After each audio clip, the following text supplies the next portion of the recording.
We welcome you all for this youth meeting this evening in the name of the Lord Jesus Christ.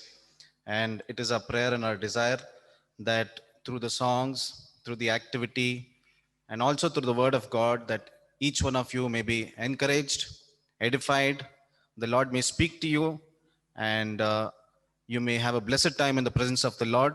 So we request all of you all who've joined, we thank you for joining.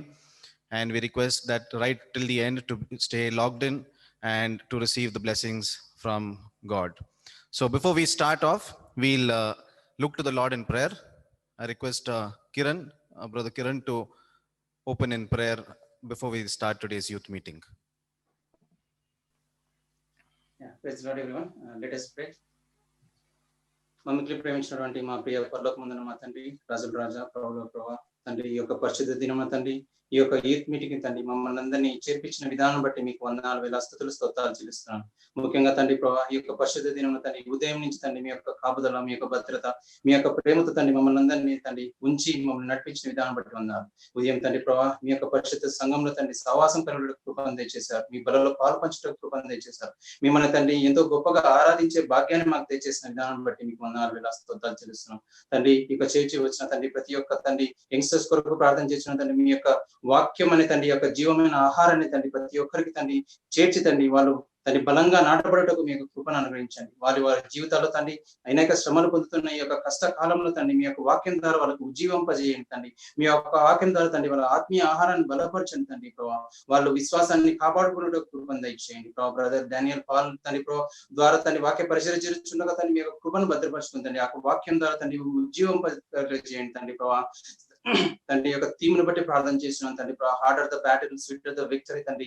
ఇందుకు ఈ battle తండ్రి ప్రతి ఒక్కరు తండ్రి యవనస్తులు ఈ battle harder గా ఉన్నప్పుడు తండ్రి మధ్యలో వదిలి వెళ్ళిపోతున్నారు తండ్రి. కానీ తండ్రి చివరి దాకా ఉండి ఆ యొక్క విక్టరీ యొక్క స్వీట్నెస్ దాన్ని వాళ్ళు పొందుటకు కృపను దయచేస్తూ రావాల్సిందిగా కోరుచున్నాం తండ్రి. ప్రభావ ఈ యొక్క సాంగ్స్ ని బట్టి మీరే ఆరాధన, ఈ సాంగ్స్ బట్టి మిమ్మల్ని ఆరాధించేటప్పుడు తండ్రి మీకే స్థుతి, మహిమ, ఘనత, ప్రభావం చెల్లిన కృపను దయచేయండి. అలాగే తండ్రి యొక్క టెక్నికల్ టీం ప్రతి ఒక్కరిని తండ్రి మీ యొక్క కాపుదల్లో ఉంచుకోండి తండ్రి. ఈ యొక్క ఇంటర్నెట్ ని కానీ జూమ్ ద్వారా తండ్రి ప్రతి ఒక్కరు తండ్రి మీ యొక్క నామంలో లాస్ట్ వరకు ఉండి తండ్రి మీ యొక్క వాక్యాన్ని విని తండ్రి సజీవమైన దేవుని ఎరిగి తండ్రి వాళ్ళ జీవితాల్లో తండ్రి ఆత్మీయ ఎదుగుదల దయచేయండి. ఎవరైనా రక్షణ లేదో తండ్రి యవనస్తులు ఈ యొక్క వాక్యం ద్వారా తండ్రి జీవం రక్షణ పొందుటకు కృపను దయచేయండి. వాళ్ళ జీవితంలో అద్భుత కార్యాలను జరిగిస్తూ రావాల్సిందిగా కోరుచు ఈ కొద్ది ప్రార్థన నజరేయుడైన యేసుక్రీస్తు నామమున మీకే సమర్పించి ఆరాధించి వేడుకుని బతిమాలుకొంచున్నాం తండ్రి.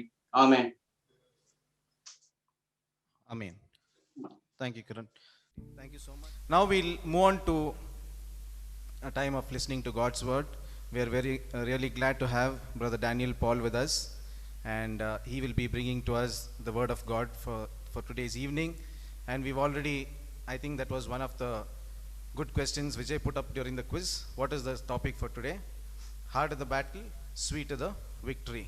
So Danny will be sharing to us on this topic. So request all of you all to kindly continue to sit in reverence as we listen to God's word, and also pray that the Lord may minister to us this evening according to the needs of our heart, and all of us who are here attending this youth meeting may be blessed through his word. Okay, Sunny, over to you. Danny, we truly enjoyed the activity. In fact, the one who was typing was my son, and he's very upset with Sister Tabitha. He doesn't know who she is. He was answering everything actually. Only thing, he was not able to type it fast, and all the spelling mistakes and all that. So anyway, it was a beautiful activity. I'm happy that everybody could connect and everybody could, get into answering, and it was very nice. I really thank God for giving me this opportunity to be in your midst, though virtually, but definitely in the spirit we are all one. And it's the first time that I'm coming. I know that most of you are coming to Bethlehem, and you've been in fellowship, but the first time I'm coming to your midst. I also hope it will not be the last time also. And they say that blessed are those who speak short, they'll be called again. So I will try to restrict myself to the time that's given to me, so that I can be called again. We really miss Danny and Jasper in Bethlehem, but it's nice to see they have become responsible brethren here, shouldering a lot of responsibilities and work in Nazareth, and God's kingdom is is growing everywhere. So that is very comforting and heartening and wonderful to know.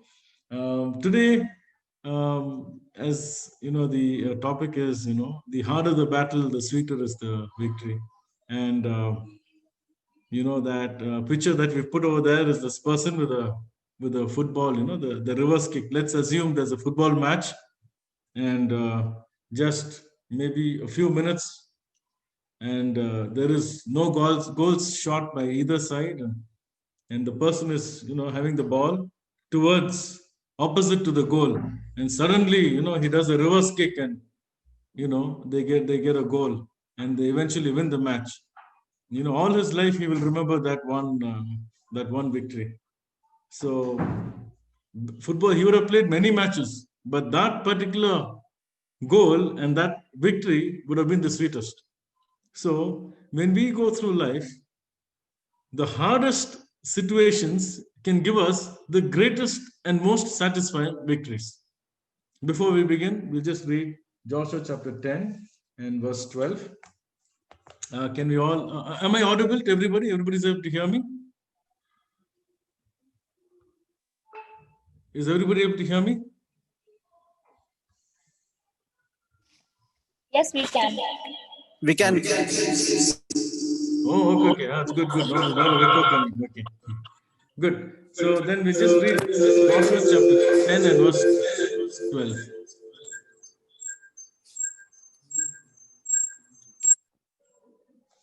Okay, we'll read it all together.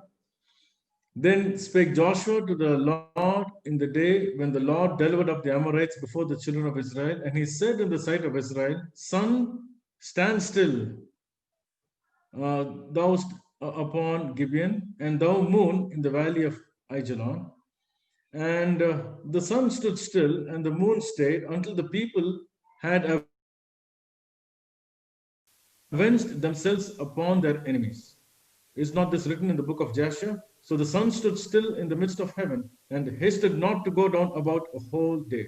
May God bless this portion. We just look to the Lord in prayer. Loving Heavenly Father, we thank you for giving us this time to come into your presence. Lord, we commit this time of devotion, O Father, into your loving care and keeping. Help us, Lord, even as we would like to meditate upon your word. We pray, O Father, that you would speak to us. Hide me behind the cross. May the words of my mouth, the meditation of my heart be acceptable in your sight. Give us your life-giving, life-transforming, life-satisfying word, O Father. You alone break your bread and give each person your portion. May none return void. We pray, Lord, that everyone would understand what you're trying to tell. And Lord, we know, Lord, that you have called us to run a race. You have called us to be part of a battle. But Lord, the hardest of them can give us the sweetest of victories, the most remarkable, the most memorable. Help us, O Lord, to trust in you and to be a good soldier of the Lord Jesus Christ. Committing this time to your care and keeping. In Jesus' name we pray. Amen. So this the verse that we read, I hear there's an echo, so I don't want to ask you all to speak. Otherwise, I wanted to actually speak and keep it interactive, but I think we'll have to do it some other time. The other day, sometime back when I spoke with Dan and Jasper, it was quite nice. But anyway, so I wanted one of you to summarize this the scene. Sanina, you can go in and keep it interactive, no worries. Okay, fine. Okay, here, does anybody know when the scene, how this battle took place? Who was the cause of this battle? Anybody?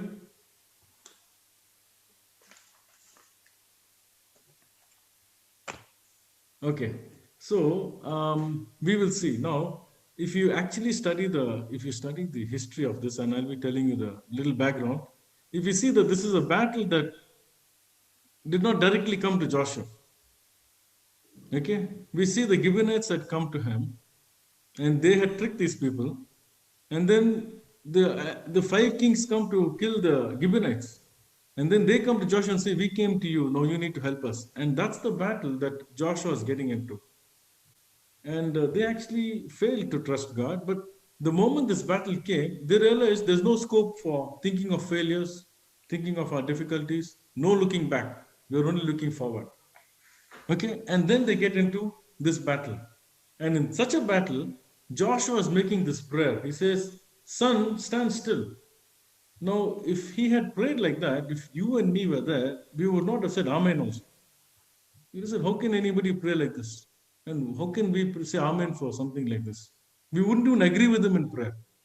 But he prayed, and God answered that prayer. Okay, so now we will just look at the background. If you see in Genesis chapter 15, okay, if you see Genesis chapter 15, and let us read verse 16, it says over here, now God is promising Abraham. Okay, now if you see the history, Abraham, Isaac, and Jacob, they all, where were they actually? They were all in Canaan. From Canaan only, Jacob goes to Egypt. So they were all in Canaan, but God said, I'm not going to give this land now. If you see in Genesis chapter 15, God is promising Abraham this land, and he says over here in verse 16, he says, but in the fourth generation shall they come here again. For the iniquity of the Amorites is not yet full. So you see, our God is a God of justice. He's a God of justice. Now Abraham was in Canaan. And but God says, I'm going to bring you back here, but in the fourth generation. If you see in verse 13, he says, 400 years your people are going to go away from this place. You'll go to a strange land. You'll be strangers. The people are going to harass you. They're going to trouble you. They're going to keep you in bondage. But I'll bring you back to this land, and that is the promised land. So you see, the land is the same, but the time has made a difference. The 400 years made this the promised land, the same land. That's what we should realize. And God knew that. So now when the other generations were struggling in Egypt, in bondage, they were wondering, oh, why this trouble? Why this? They would have been praying, but God had his time to answer those prayers. Why did he promise Abraham? 400 years, your people will be there. And yes, when Jacob goes, he's also waiting for 400 years. And even before Jacob goes, if you see, Jacob, all of them are going from Beersheba only. Okay, so Jacob also prays to God. He says, Lord, should I go? God says, no, you leave Beersheba. And from Dan to Beersheba, every time you see Israelite boundary, he says from Dan to Beersheba, Dan to Beersheba. That's the geographical boundary. So they were all in that same place. But in due time, God waited for the Amorites. He was giving them a chance for them to repent. That's what he says over here in Genesis chapter 15, verse 16. For the iniquity of the Amorites is not yet full. He gave them time, 400 years. He could have given that land directly to Abraham. Even Isaac could have enjoyed it. Jacob could have enjoyed it. Amorites were staying there. He said, no, they're wrong. I'm correcting them, but they're not willing to leave. And then finally, when they come out from Egypt, they're coming back to the same promised land, but now it's the promised land. Now there are cities which are built. And God says, you went and built cities, no? You built Ramses and Pithom. Now you will come to a place where you're not going to build. You will come and you'll find the cities already built. Our God is a God of justice. He will not cheat anybody. Let him be people who are trusting him, or people who don't know him also. God sends rain on the good and on the just and unjust. That is our loving God, our God who is just. In fact, when Joshua was just going to enter Canaan, the promised land, we see the captain of the angel coming to him. The angel comes and stands there, and then Joshua is asking, who are you for? Are you for us? Or are you for the enemy? Who are you going to support? And he says, I'm on neither side, I'm on the Lord's side. He was wondering, how can you say Lord's side? So the question was, Joshua realizes later in his life. That's why he says, as for me and my house, we will serve the Lord. He realized it's not a question of which side God is. The question is whether I'm on the side of God. Am I in the will of God? What I'm doing, is it pleasing to God? I cannot do anything and say, Lord, are you with me in this? No, it doesn't work like that. Joshua learned that lesson. That's why he said, as for me and my house, we will serve the Lord. The Lord will do his work, but I should be along with him. And in due time, God is bringing them back to the land of Canaan, now called the promised land. Okay, so now when we see here, if we see in Joshua chapter 9, we see that Joshua and the Israelites, they go and fight and they win the battle of Jericho. Jericho battle is the first battle and the most remarkable one, where the big walls which they could never penetrate, God just brought it down. And then also the battle of Ai, they had failure and again subsequent victory. And then after this, what happens is, if you see Joshua chapter 9 and verse 3, it says the people of the inhabitants of Gibeon, there was one city called Gibeon, and they were strong people. They were strong people. But they heard about Joshua, and now they said, oh my God, he and the Israelites are going to come and fight, and that God is working for them, and we cannot win over them. So what we'll do is, we will somehow win their confidence. We'll cheat them so that we can live. Otherwise, they're going to wipe us out from here. So these Gibeonites, they come, and then if you see here, they bring some old garments, they bring old bread, they bring old wine, the footwear is all worn out. We see all that in verse 5, Joshua chapter 9 and verse 5. Then after that, they come and they say, please make a league. Okay, let's be friends. We don't want to fight. You come, we'll live together, but please don't kill us. And then these people, and the Israelites are asking them, said, how do you know from where you're coming? What if you're staying somewhere nearby? Because we don't want to leave anybody here. And he says, no, we're coming from very far. See, when we came, our footwear was new, see, it's become old. Our bread was new, it's become old. Wine was new, it's become old. You see, we're coming from very far off country. That's what they say in verse 6. And then verse 7, he's Joshua and the team, they're saying, how do we know we can trust you? He says, no, sir, we have come like that. And then if you see over here, in verse 14, it says, and the men and asked not counsel at the mouth of the Lord. Very quickly, Joshua and the team, they say, okay, fine, let's make a peace treaty. They make a peace treaty.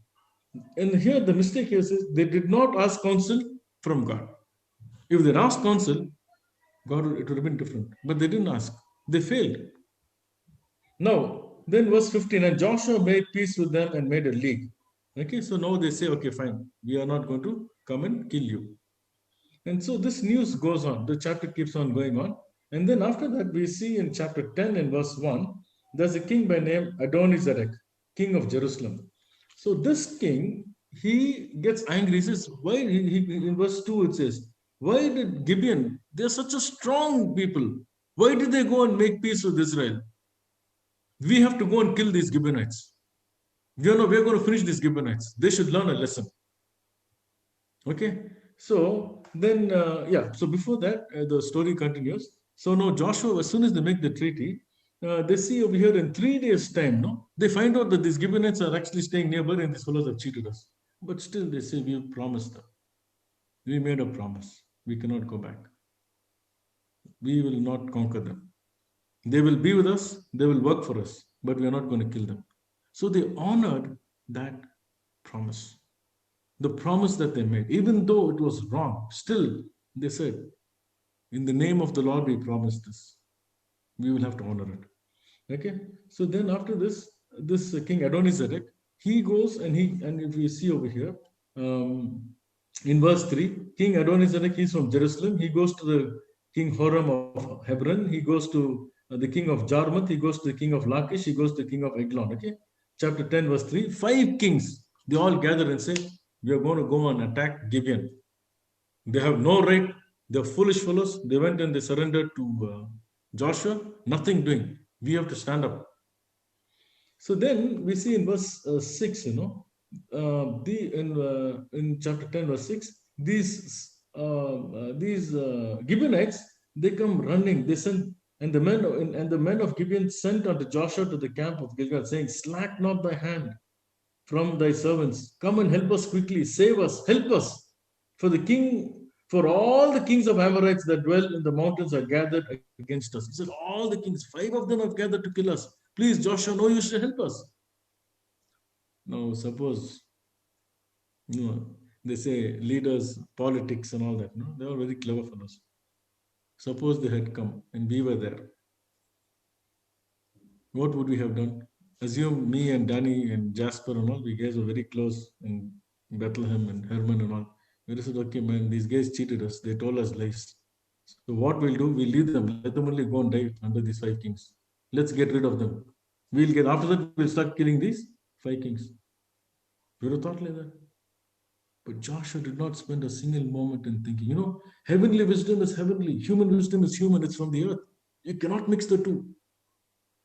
We could have actually thought, man, leave these fellows. We'll act like we're helping them, then leave them, let them go and die. But you know what Joshua does? In verse 6, these people come and say, please help us. Please save us. We trusted you. We've come and made a friendship with you. You need to help us at this time. Immediately, Joshua, verse 7, ascended from Gilgal and all the people of war with him and all the mighty men. Okay? And then we see when he starts moving, we see God again assuring him. In verse 8, and the Lord said unto Joshua, fear them not, for I have delivered them into your hand. There shall not a man stand before you. Forget about kings. You're afraid of 5 kings. 1 man will not be able to stand against you. Nobody will be able to stand against you. And then we see over here, then verse 9, okay, and Joshua therefore came unto them suddenly and went up from Gilgal all night. You know what Joshua does? See the way he's going to support. See the way he honors his word that he gave. He says, you come to me. Fine. We'll pray and we're coming. They immediately start. That same night, they travel all the way. In fact, the enemies were shocked. That's what it says. And they came suddenly.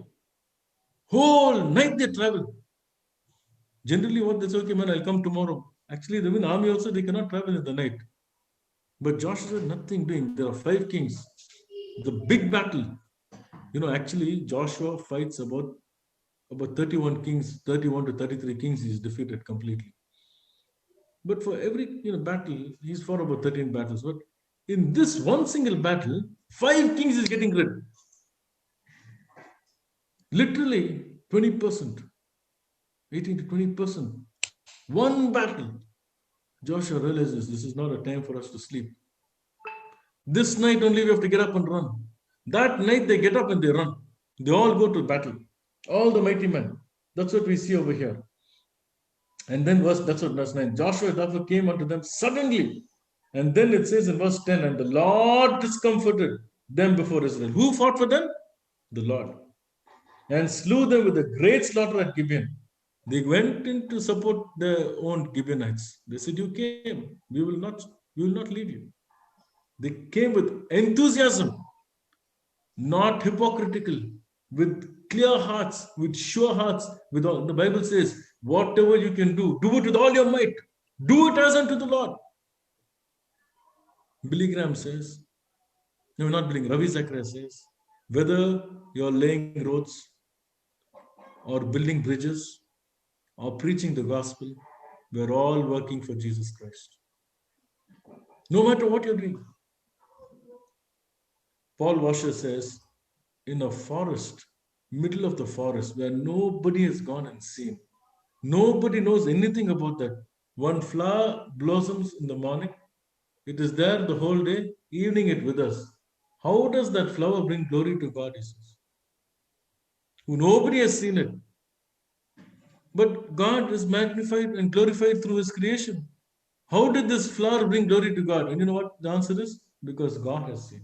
Nobody has seen, but God has seen. That's why that flower, which nobody has seen in the forest, still brings glory to God. Whatever you have, don't worry if people are seeing or not seeing. Do it. Joshua and the whole team went the whole night. That whole night they went. And then they traveled and they went into the battle. The enemy was astonished. They said, we just told the Gibeonites we're going to come and going to kill them. And how come these people have all come already to support Gibeon? From where? How can they come? How did they come? They were surprised. And then we see the Lord gives the battle. And then after that in verse 11, I wanted to mark this verse in your Bible. It says, and it came to pass as they fled from before Israel and were in going down to Beth-horon, that the Lord cast great stones from heaven. You know, that day when Joshua prayed, the sun should stop, God sent hailstones. stones from heaven. Those stones kill the people. And as they're going down to bed, the Lord cast great stones from heaven upon them unto Azekah, and they died. They were more which died from the hailstones than they whom the children of Israel slew with the sword. So what happens? The Prabhupada used to always tell us, whatever you do, God should be in it. We cannot work for God. God can only work through us. We cannot do anything for God. God only should do through us. Don't think you can make God rich. God can work through our resources for the furtherance of his kingdom. And here we see, the moment they went into battle, God sent a hailstorm, and that killed more than the sword.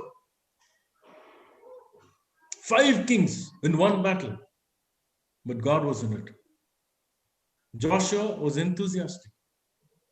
He was not slack. He was not like, oh my God, what a mistake we made. Why did we get tricked by these Gibeonites? We got tricked by them. Now you see, immediate punishment has come. No. He said, no looking back. The Lord is with us. Even if we have failed, we will seek forgiveness. The Lord will lead us. The righteous can fall 7 times. 7 times he can fall, but he can rise. He will rise, not can, he will rise. The only difference between the righteous and unrighteous is the unrighteous will say there is no forgiveness. Righteous will say there is forgiveness. That's the only difference. Falling, both fall.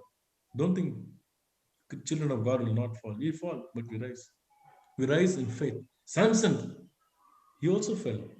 But you know how the Lord helped him? He said when he died in Judges chapter 16 verse 30, it says, there were more people who were killed by that building that he killed in all his life. God works in our failures.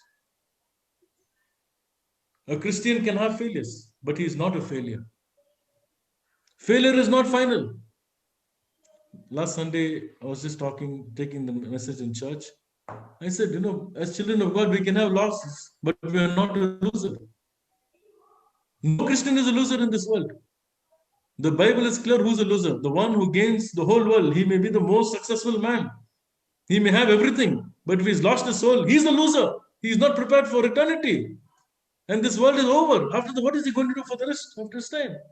He never used, but we have overcome this world. We have found celestial fruit on earthly ground. No child of God is a loser. You can have losses. Ask me, I'll tell you how many losses we have. But we're not a loser. Children of God can have failures, but we're not a failure. God is there to lift us up. Remember Joshua and the battle. Remember this great battle at Aijalon, where the Lord stopped the sun. And now we see the whole night the army has been moving. Daytime they go, they start fighting. The Lord is sending the hailstorm. That is what we saw in verse 11. And then we come to our theme verse 12. It is on that day. Then spake Joshua to the Lord. He says, Lord, I don't want this day to end. I want this day of victory to continue. That's when he said, stop the sun. Stand there. You're not going down. What? 24 hours they have traveled. 12 hours they have traveled. 12 hours they have fought. They should be waiting for night to sleep. Even the Bible says, for the night is given for rest. Even they would have been very tired. Can you run? Can you walk to 24 hours? Can you run? Can you fight? You run 100 meters. Let us see how many hours you can run like that. It's not easy to fight. Battle is not easy. If you are slack, they'll kill you. 1 second. They fought.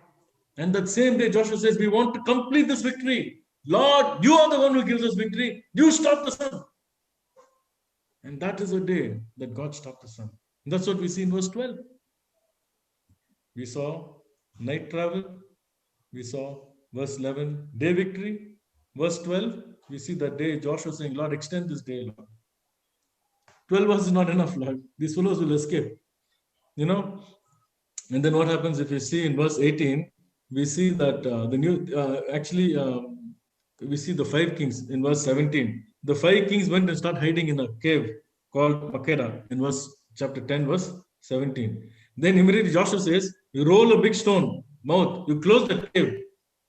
verse 19, stay not. He says, you keep few men there, set some men to keep that cave, but rest of you, pursue after your enemies and smite them till the last. You, not everybody go and stand, oh, we got the kings, we got the kings. No, few of you stay, but the remaining, go back and fight. This is a battle we have to complete. That's the day that Joshua prayed. The great day where the sun stood still, where the Lord stood with them in spite of their failures. That is the beauty of it. They did not sit and keep crying on the failures. What will I do? What will I do? What will I do? I failed. I made this mistake. The Satan will keep on telling us. I'm sure the devil would have told Joshua, good, good, good, good, good, good. You see what is written over there? Verse 13, you did not trust God. You did not take counsel. No, at least you sit and pray. Pray for 48 hours. Keep 72 hours prayer, fasting and prayer. Then you go.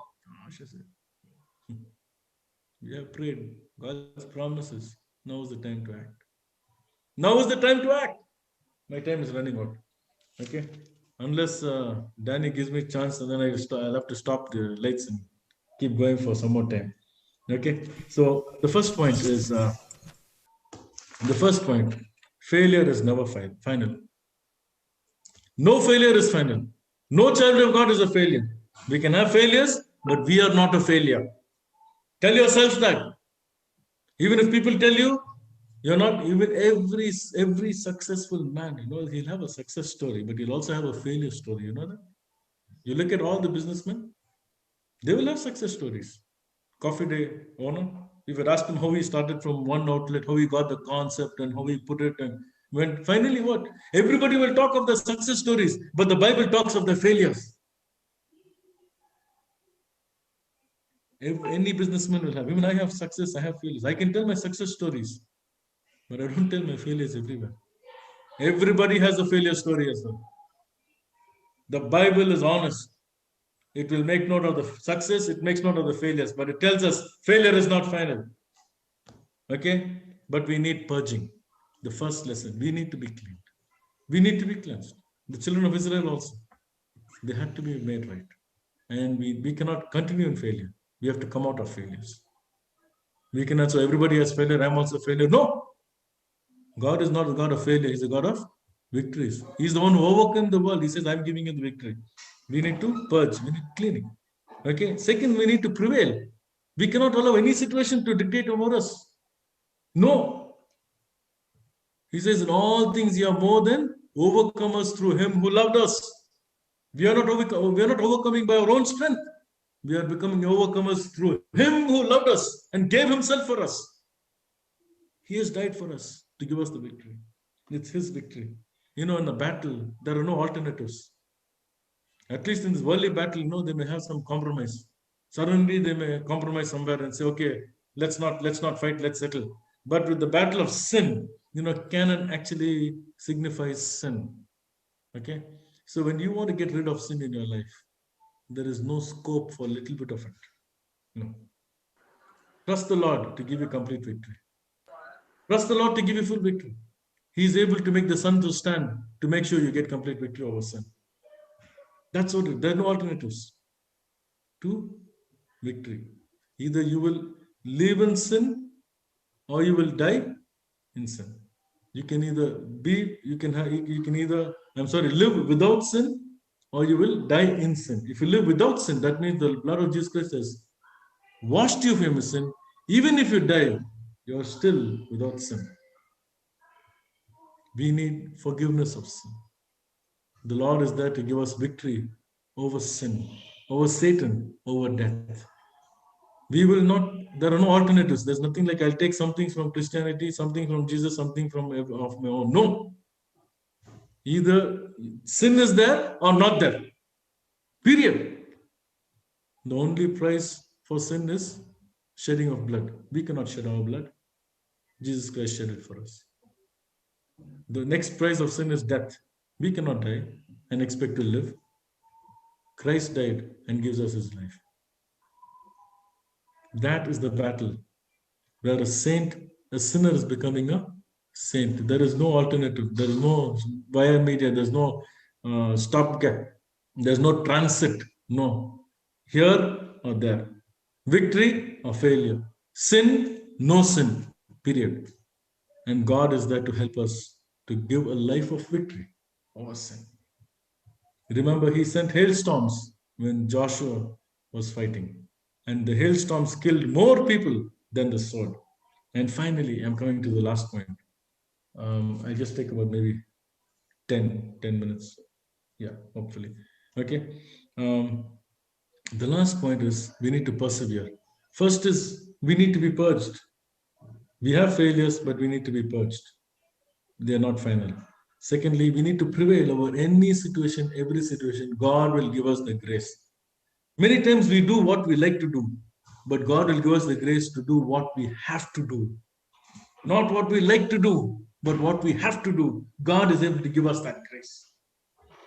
Okay, and finally, we need to persevere. We need to persevere.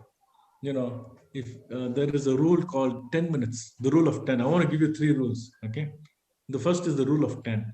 The rule of 10 is very simple, and I've done it in my life, and I've seen it very, very, very, very useful. Any situation, you know, we all have many things to do. Just give 10 minutes for one cause. You know, the first 10 minutes, even if you want to pray, let's say you want to pray, the first 10 minutes will be very difficult to pray. But once you conquer the 10 minutes, it will become easy. You can come back to me and say, Dan, I don't agree with your rule of 10. I don't expect anybody to disagree. It's true. It's true. 10 minutes. If you want to read the Bible and you feel very tired, irritated, and you feel lost, just start reading. First 10 minutes will be difficult, but once you conquer the 10 minutes, it will become easy. Remember the rule of 10. Then the other, and whenever, you know, like I have a lot of places I give my word coming, you know, there's that, a lot of things on my head. So sometimes if I have to streamline, what I do is I just give 10 minutes of that. Wait, let me sit on this. He's asking for something. Let me put, then next day or some other time I'll put it, I'll slide it off in the diary. Okay, I'm going to get back to this later, but just give 10 minutes. You will see the difference and the power. And in that 10 minutes, say a small prayer. ASAP. Always say a prayer. Short prayer. Like maybe like Joshua, he was in the middle. He didn't have fasting and prayer for 48 hours. He got the news. Same night, gathers the army and moves. Always say a small prayer. Not every time we need to devote ourselves. I believe in having 40 days of prayer in a year. I always believe that. I strongly believe that. There are times I've been doing that, fasting and praying. You have periods, but the Lord will lead us. You cannot always be sitting and saying, no, the Lord has to tell me. There are times you can feel the Spirit of God telling you, yes, move. You have to move. You have to do it. The answer, God is ready. Okay, so say within the 10 minutes also, say a small prayer all the time. Then you will see when we pray, it's just not taking God's help, it is taking his guidance. A man of God said, I forget, I think Martin Luther, if I'm not wrong, I don't know who it is. I have so much of work to do today, I should pray at least 3 hours. For us, when we have a lot of work, our prayer time will automatically reduce. I have a lot of work today, I cannot pray so much. Why is he praying so much? He says, I have so much, because he's waiting. Lord, what should I do? You have an assignment to submit. You pray, Lord, you please give me grace. Short prayer. Lord, you give me wisdom. We have to meet somebody. Lord, you help me what to speak. Lord, it's a difficult situation. Lord, you tell me. Short prayer. Nothing will happen. When the daytime you say that, every 10 minutes, say a short prayer. Devote 10 minutes. You will find that 10 minutes, rule of 10 is awesome. It will change things for you. And then the next rule is a 20-80, Pareto's law, which everybody knows. You know, if you notice, 80% of your problem will be solved with 20% areas. We may have problems in many areas. Many areas we may have. I'm not saying no. But 80% of the problems will be pertaining to only 20% of the issues. Concentrate on the big ones. Everybody thinks that we should be perfect everywhere. But in times like these, you know, in the lockdown, everybody's learned lessons. We need essentials. Essentials. The time came, essential food, essential clothing, essential priorities, essential payments what is most not comfortable, what is essential. And as children of God, it's very important we know to prioritize because we can't have time for everything. We cannot have time for everything. You cannot love everything. King David said, I love one thing have I desired, and that will I also seek to be in the house of God. One desire. He was a king, man. He had all the money he needed. He had all the enjoyment he needed. But he found satisfaction in the presence of God. So we must know how to prioritize. We must know what are the important things for us. The rule of 2080 says 80% of your life pertains to 20% areas of your life. Concentrate on that. Make sure you do it. It's not 80%. You may have 100% problems, but if you concentrate on some 20% of the important areas, you will find 80% relief in your life. And the last rule is the rule of 100. When I finished my BE, I went to a company, very big company. It had only 3 employees. I was there, new recruit. Others before that, only 2. One was the owner, other one was a sales head. Okay, so they had a product which I had to go and sell. It was in beta state when I went. It remained in beta till I came out also. It never actually became a product, but they only gave me a card. In that, the sales head's name he cut and he put Daniel Paul and said, "No, you go and sell this product." Then I said, "Tell me about the product." "Oh, man, it's like this, front end is like this, back end is like this. This is what it is. Tell them that we're developing. That's all. Go. Only 10 minutes. I didn't know anything. I be computers. I'm a B mechanical. I didn't know this. Okay, my new job, first day, $3,000 coming out from UEC. Have to wear a tie and all that. Okay, fine. Took all the embarrassment and went. But the first day, the senior fellow, he took me to Jayanagar and left me in the complex and said, "Go here and just show all this." That time, Koramangala was not. You didn't have Electronic City. I'm talking about 2000. Okay, 20 years back. That time, Jayanagar and Koramangala only were the IT hubs. From there only it expanded to Electronic City. So he said, "Go." I do where to go, what to say. He just went to the offices. I said, "So hello, sir. I'm come from this Vasist Technologies, and we have a software product with us. We are able to develop anything that you require." Yes, no, there's not. Few fellows said, "Okay, come sit, talk." But I went to almost 100 places that day. 100 shops and establishments. It was the end. One fellow, I went into Aptech. I thought, why should I go to Aptech? Anyway, they are making programs and programs. I went there. That fellow said, come, you're making software. He said, "I'll do one thing, man. We started one project in the military army. Can you go and complete it?" I said, "Yeah, no problem, sir." Immediately went to the STD booth, called, and my boss, his office was an STD booth only. He had done his BA and all that. He was very smart. He was smart, but he had an STD booth. He would sit in the STD booth. Those days, STD booth and ISD was a steady business. In that, he's had on computer next to it, and he was sitting and making these programs. So I called him immediately, and then I told, like this, "Sir, something." He said, "Can you come tomorrow? We'll have to go and talk." He said, "Hey, Danny, I don't know anything about you. You only go and talk. I don't know what to talk." He said, "No, sir." He said, "You first go find the requirements and come." I went into the campus. The first day, the next day I went to the campus, found out, entered. It's a big story. But that first day, I got a deal by God's grace. Because I'd gone to 100 places. Just went and asked them one question: "Do you have any requirement?" That's all was the question. I didn't ask anything else. "This is what I'm doing. Do you have?" But 100. And then after 3-4 days, 1 week like that, we got the deal. My boss came, they explained, got the deal, everything. Then he stopped me, he said, "No, Dan, don't go anywhere. You be here only. We cannot handle the next deal. Now we have to start." So 3 months I was there. We used to go to the army barracks. They'll make me to take rest. The afternoon, this military fellows take rest. I also used to sleep. They say, "You sleep when you sleep. You don't go anywhere." But the point is, after that first day which I worked, 3 months I never went to 100 places. I never got another deal because I didn't go to 100 places. My mother, when she finished her BA, me and my brother were born, and she didn't get a job. So one day, we were praying for her to join cathedrals. I remember, I was in third standard maybe. So I would have been maybe 8 years old. I remember praying that she should get Kidhi. I remember her life in the previous schools.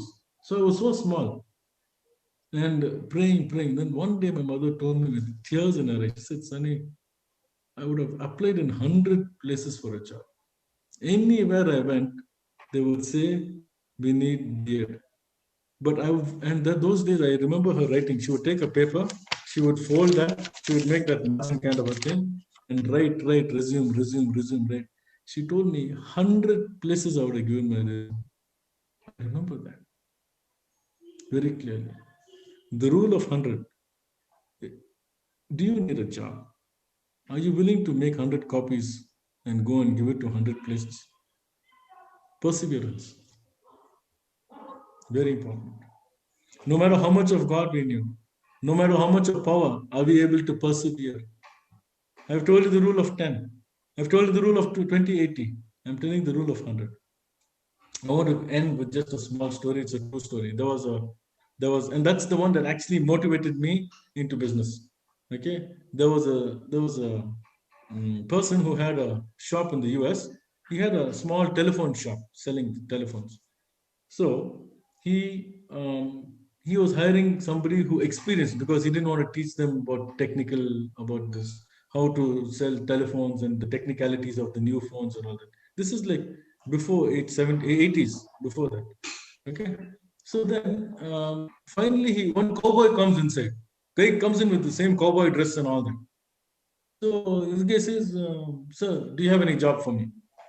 And he says, man, job I have, but I'm selling telephones, but I don't know what you can do. He said, I can sell telephone. He said, but how are you going to sell? You don't know anything technical. He said, no, so you give me telephones, I will go and sell. And so he says, he signed him, he was very happy, he signed him without any salary. No, other fellows are working in the company with salary. This guy, he said, you sell, I'll pay you. Otherwise, I'll not pay you. He said, yeah, no problem. I'm happy. Okay, no problem. You will pay me, no? When I sell, okay, fine. So he said, no, you take these 4 telephones and go and sell. No training, nothing. The guy goes. And then he said, but before going, he went to his seat. He wrote down, he said, I have come to the city. I should earn money. I should become rich first. Second line he wrote, I should meet 4 people I should meet 100 people in a month. That's what his boss told. You meet 100 people, you'll surely sell one man. That's what he told me. He said, so I should meet 100 people in a month to sell one telephone. Okay, so he just wrote that, and then he took the telephones and went. By the same day evening, he came and told his boss, I sold all 4. So shocked, what? How did he sell 4 telephones? He said, yeah, I sold, and this man was very happy to give him the commission.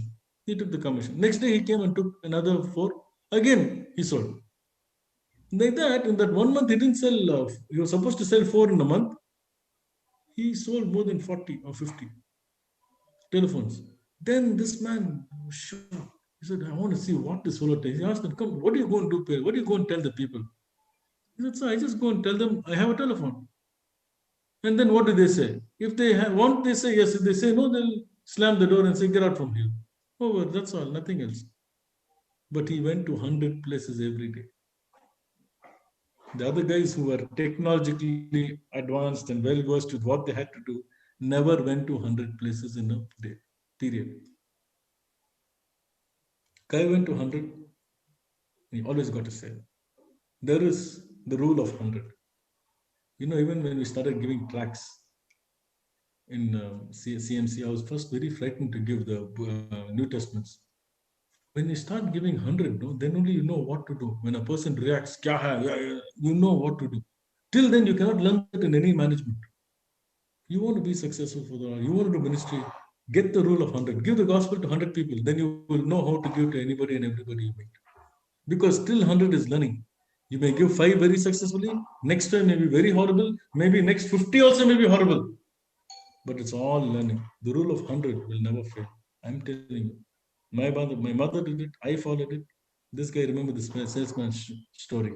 And then the owner writes down. He says, you know, cowboy, how much of money he used to come and give me. He was such an innocent fellow. He didn't know anything. He used to just come and give me money. Sir, I sold this, sir. Please take this. Finally, and he says, you know, this guy would have had the highest number of doors slammed on his face. more than anybody else. But he's the one who made the highest sales. Nobody made that kind of sales in his life.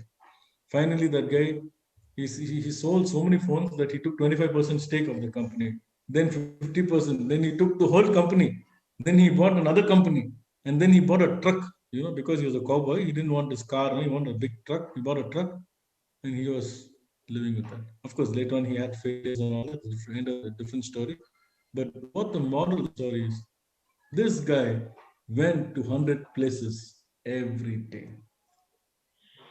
If in the lockdown, if you are looking for a job, if you will tell me, Dan, I went to 100 places and gave my resume, I've attended 100 interviews and I've not got a job.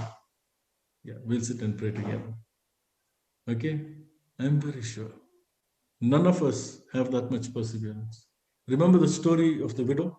There was an unjust widow judge. The Lord Jesus Christ gave the. He said, perseverance. This woman just kept on going and coming. You don't have to do too many things. Remember to just persevere in what you have to do. God will give us the grace. I'm finishing. Okay? So the first thing is, failure is never final. Never final. No. We need purging. The Lord is there to cleanse us. We don't live in failures, but we rise from failures. Okay? And the second thing is, we need to prevail. Don't let any situation tell you what to do. You trust the Lord and see what God wants you to do. Situations don't tell us. God tells us, and we tell ourselves. If you don't tell your soul, bless the Lord, O my soul. If you don't tell your heart what to believe, the heart will tell you what to believe. And the heart is deceitful. It will cheat you. It will trick you. It will destroy you. Don't let your heart tell you what to do. I met a girl sometime back. She was into all the bad habits. Every bad habit. I cannot even tell you what bad habits. And then I said, why don't we pray now? She says, I want to pray from my heart. I said, you cannot pray from your heart. She said, I will come back to you later when I want to really change from my heart. I said, if you're waiting for your heart will deceive you and destroy you. The Bible says that. You should tell your heart what you should do. Don't let your heart tell you what to do. So second point, we should prevail over situations. Don't let situations to prevail over us. God is there to help us and give us that victory. And the final thing is perseverance. When you want to get rid of sin, don't leave. The Lord will stay day and night. And that day, remember, 12 hours they traveled, 12 hours they fought, and another 12 hours they had to fight, additional 36 hours or more. They had to fight. The Lord stopped the sun that day. Such a long day, but a day of victory. That is what our God is able to do to us. With this, I want to just read one verse, and I want every one of you to read it. Romans chapter 16, verse 20. Let's all read it. Romans chapter 16 and verse 20. Okay. And the God of peace shall bruise Satan under your feet shortly. The grace of our Lord Jesus Christ be with you. Amen. The God of peace will very soon crush Satan under your feet and my feet. That's what God says. He's a God who gives us victory. Let's trust Him. Let's depend upon Him. And let's persevere in the victory that God will do for us. May God bless this time. And till we meet again, may God be each and every one of us. Shall we just close with the word of prayer? Loving Heavenly Father, we thank you for this time that you've given to us. We thank you for your love, your grace, your care, your concern. We thank you for the life of Joshua. Lord, we thank you for this great battle at Aijalon, Father, that did not end in defeat. It ended in victory. We thank you for his faith. We thank you, Lord, for his strength to not let any situation prevail over him. We thank you, Lord, for the way he could persevere and wait for a long time and say, Lord, I want you to continue this hailstorm because the hailstorm is killing more than the sword. Lord, we want you to continue to fight for us and give us the victory. And Lord, even as we see in verse 42, it says it was a great day because the Lord gave them victory. 5 kings could be destroyed in one single battle. We come at this time to your care and keeping. We pray for your word.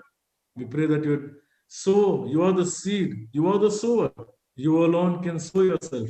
We pray, oh Lord, it will be sealed in the lives of the people. Oh Lord, the enemy would not snatch it or disturb thy work. It will bring forth fruits unto repentance, unto salvation, and also unto oh Lord, great goodness and fullness to experience your glory. Committing this time, committing the rest of the time also to your care and keeping. In Jesus' name we pray. Amen. So, thank you so much for joining this youth meeting. We believe that you have been blessed through the songs, the activity, and also through the word. Now, we'll close in prayer. I request Ravi Anna to please close in prayer.